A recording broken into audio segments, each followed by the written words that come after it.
I get asked a question a lot. Right at our city church motto is "The city should be different." It's a website. It's actually a picture of our city. There's the courthouse where I'm standing. I've yet to show this to anybody where I didn't get a right on. They thought it was cool.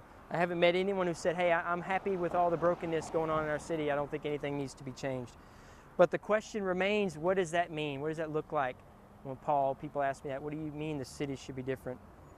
And one component of that is to tell a new story. A lot of times I feel like we get stuck in a story and it can be really hard to move outside of it. The political season we just finished may remind you of that it was really hard to get through to somebody who maybe had a different persuasion than you.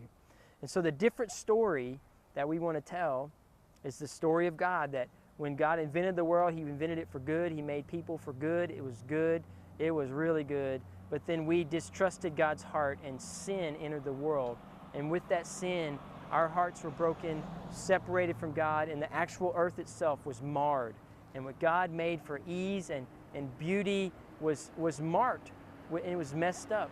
And so today you have brokenness. Like I just left the Oasis Women's Shelter, where women and children have a shelter from the men in their life who were physically abusing them. That, my friends, is jacked up.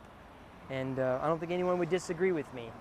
That would be a sign that something's messed up in you if you disagree and think it's okay for women to live in fear of physical abuse from a man.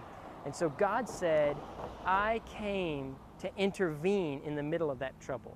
God invented the world for good. Men sinned against God, broke the world with it. And God intervened. He said, I'm going to send the Son. I'm going to buy back people for God.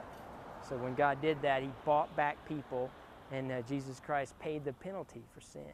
And when He did that, He said, I'm going to buy back and redeem all the things that were broken when men sinned against God. And when people who belong to Jesus by this new birth have this soul life inside of them, the kingdom of God's values become the operating values of their new life.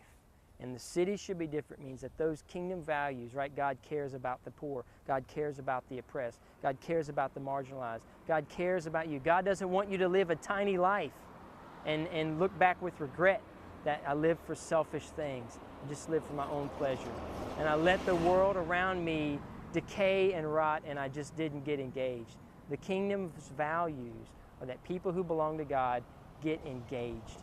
And the work of God's kingdom is done through the people who've tasted this buyback, this redemption from Jesus. So the city should be different means that people who belong to Christ are engaged in the sharing of His good news, and that includes bringing the kingdom's values to the hurting, to the city.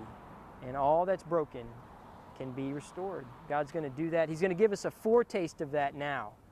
He's going to finish it one day. I don't know exactly how that's going to go down, but He's going to finish it. But today He's giving us opportunities to let a foretaste of that come and rest on the earth. The city should be different.